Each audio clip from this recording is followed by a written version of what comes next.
action in full swing. The WWF as we know it has been changed forever.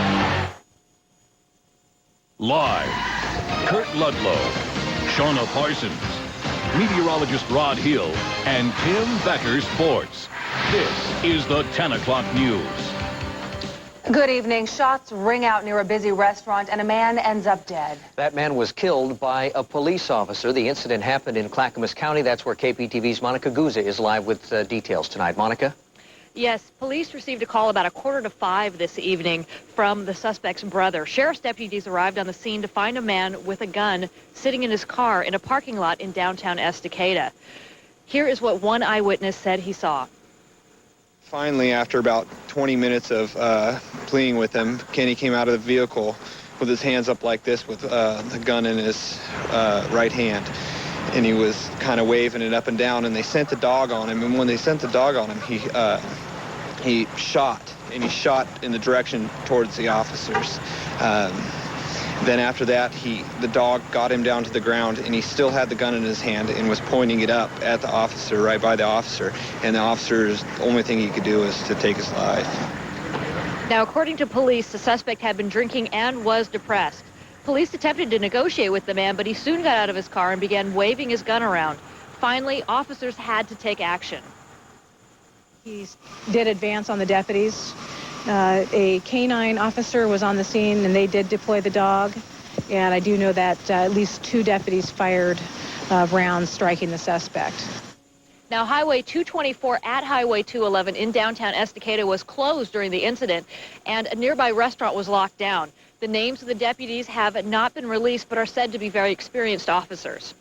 Monica, what about the guy who was shot? Do we know who he is? We don't have his name has not been released yet. We're expecting it to be released sometime tonight.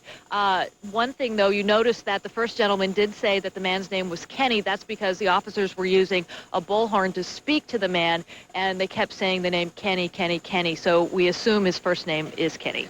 Monica Guzza in Estacada tonight. Thank you.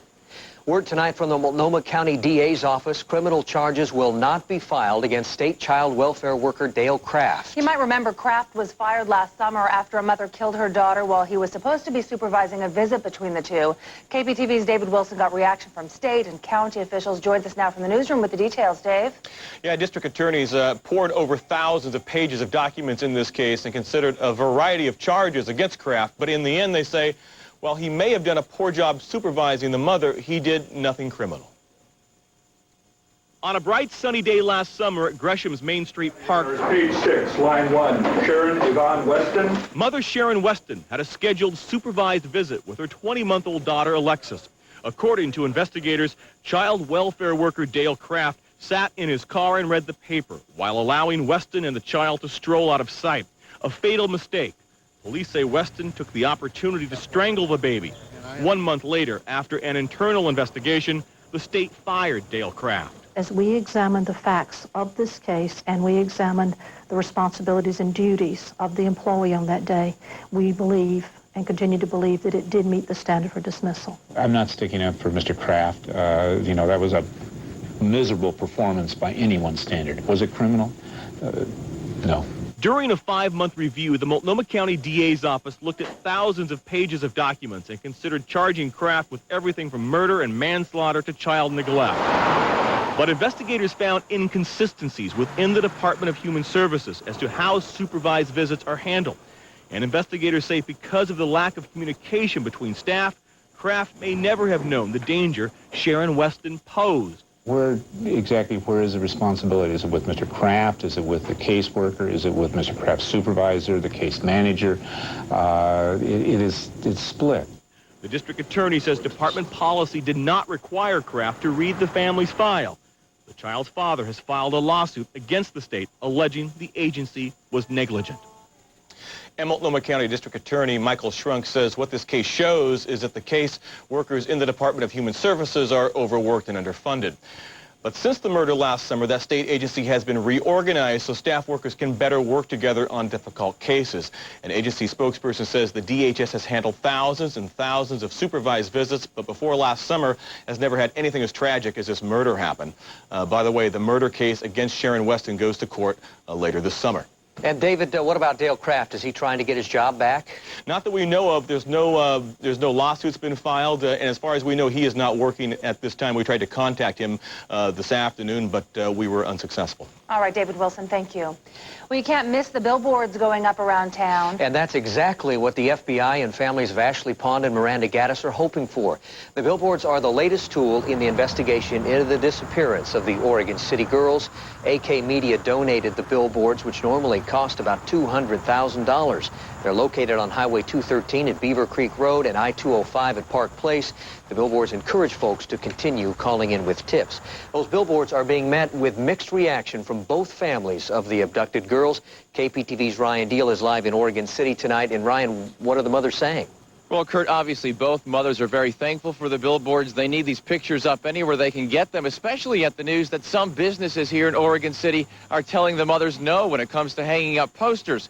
But now these giant billboards are an even bigger reminder as to just what's missing along with those girls.